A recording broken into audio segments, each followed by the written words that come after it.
What's up, everyone? John Rettinger from Techno Buffalo here. This is a video by popular demand. I've had a lot of questions being sent in, people asking for a head-to-head comparison between the just released Samsung-built Google Nexus S and the also Samsung-built Galaxy S. In this case, we have the Verizon wireless variant here, the Samsung Fascinate.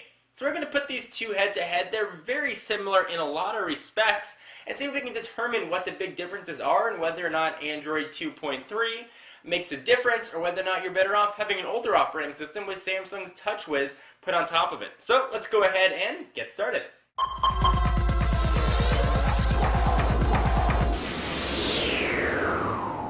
So for those of you watching that maybe aren't familiar with these two devices, just a quick refresher. We've got the Nexus S on one side, which is running a completely naked, skin-free version of Android. It's the current newest version of Android 2.3 called Gingerbread.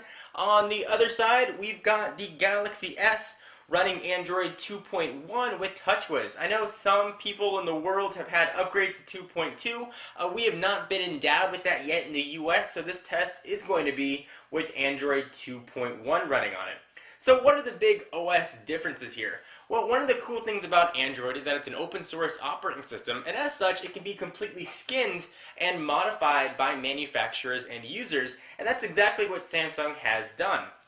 So right here, you've got some notifications in the pull-down menu.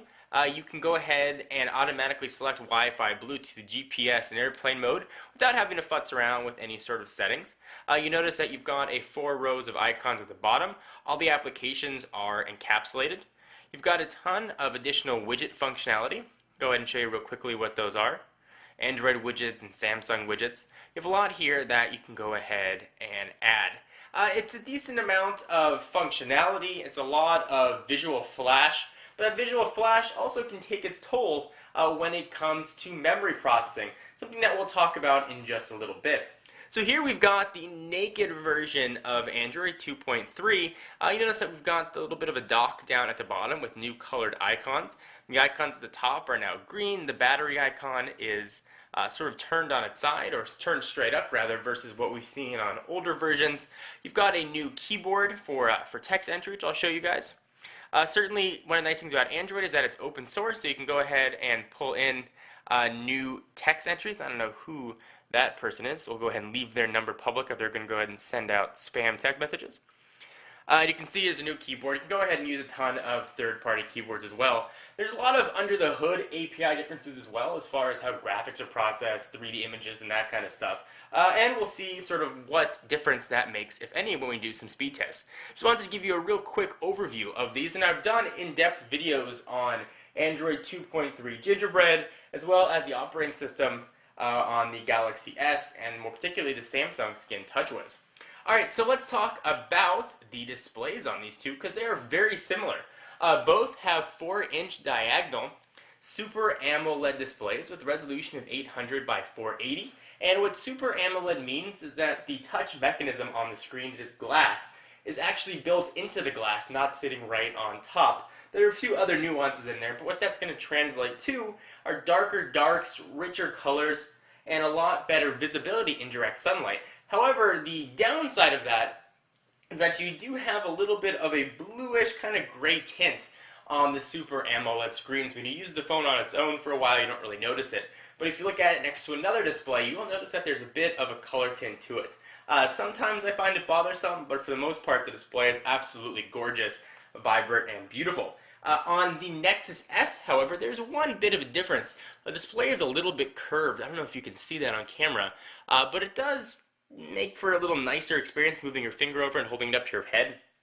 Nothing giant there, but it is something to take notice when you're comparing the two devices and figuring out maybe which one is best for you. From a processor standpoint, once again, the theme here is identical. We've got 1 GHz Cortex A8 Hummingbird processors, which are going to be powering both of these, running with 512 megabytes of RAM each. Cameras, again, same stuff.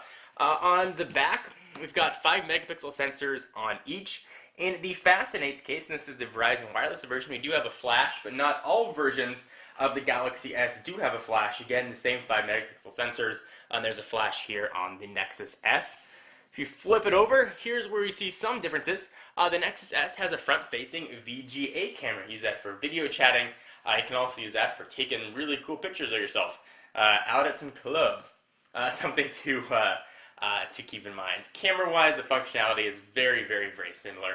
The VGA gets added benefit on the front if something that you're looking for and something that you need. It's good to have the option. Now, as far as networks and how these are going to go on different carriers, the Nexus S is unlocked, but right now it only supports T-Mobile's 3G bands in the US. So if you're a T-Mobile customer, you want to use their variant of the Galaxy S, you can pick whichever one's going to be best for you. If you're not a T-Mobile customer, if you're on AT&T, Verizon, Sprint, you're going to be very limited with what you can choose, and you may have to pick the Galaxy S if a Samsung-built Android device is really what you are looking for. So let me go ahead and run a little bit of speed test here, and when I'm done, I'll run the quadrant benchmarking test. So let me go ahead and clear all the memory from each. I put a memory clearing program, there we go, right here on the Galaxy S. It's more of a task killer. I don't recommend using these sort of very regularly, but I do want to show that we're starting from as clear a memory as we can. So we're going to go ahead and kill all selected apps. On Android 2.3, I actually do have a task manager built in. If you go into menu, and go ahead and see manage apps. And Samsung does include a task manager on their TouchWiz interface. I just use a third-party one. We'll go ahead and check out running. It'll let me know what's running. And you can see it's just settings, Google services, Android keyboard, the stuff that sort of always has to be running on there. So we've got clear memory on each. Let's go ahead and try and run some similar applications and see if we have any speed difference. Let's try one of my favorites, and certainly different applications may have different speeds. I can't do a test on everything out there, but I do want to show you just some samples. So let's start with one of my favorite games, Angry Birds. In this case, it's Angry Birds Seasons. And I will try really hard to put you at the same time. It's more difficult than you might expect.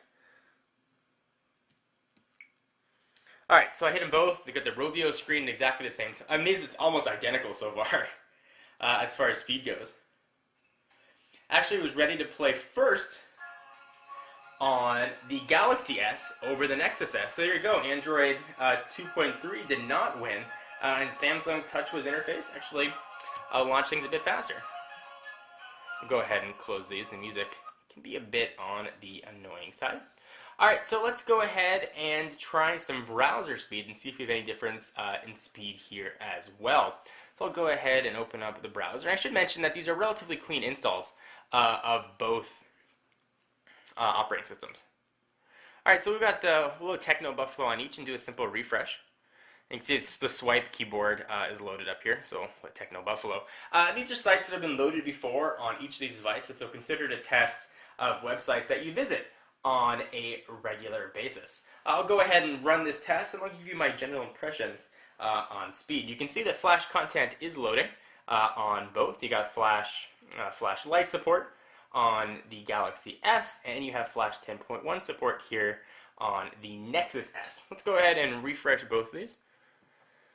Go ahead and do this, and we'll hit go, at least try and hit go at exactly the same time. Hit it there, hit it there. Let's see if we have any speed difference, and these are running on both the same Wi-Fi networks. So again, it looks like we are almost head-to-head. Maybe the Nexus S has a little bit of an edge, and it did finish just a hair sooner. So in using both these devices and noticing speed, I will say that 3D gaming, games that use a lot of 3D stuff, things like Need for Speed, or if you want to use Google Earth, is noticeably zippier on the Nexus S. Now, is that little bit of speed increase, which we didn't even see in these tests, a reason to go out and want to ditch your new Galaxy S and pick up a Nexus S because it's a new phone on the block? Most definitely not. The Galaxy S on its own is a really capable phone, very quick and very robust, and you may like Samsung's TouchWiz interface. Personally, I don't like the encapsulated icons that you get in the menu system. Like I showed you guys in the beginning, I'll go ahead and show you one more time. So all these icons are encapsulated. I prefer the native Android look of 2.3, which is going to be available on the Nexus S. However, that's just personal preference. Both devices are extremely well capable and very similarly spec'd. If I have to pick a winner, I would pick the Nexus S just because there's a little bit of speed increase. You've got that front VGA camera, and I prefer sort of native Android in its unskinnedness over Samsung's TouchWiz, but TouchWiz does add some functionality. So really this is going to be a personal preference. If I was picking one again, I would pick the Nexus S, but it would be very close. I've used the Galaxy S as my daily phone. I was absolutely thrilled with it, and I think you will be as well. So hopefully this cleared things up for you guys and gave you a head-to-head comparison of each phones. I am John Rettinger from Techno Buffalo. Be sure to check out the site for all your tech news, for exclusive content. Check me out at Twitter, twitter.com/John4Lakers. All those links are down in the what have you, and I'll see you in the next video. Bye-bye.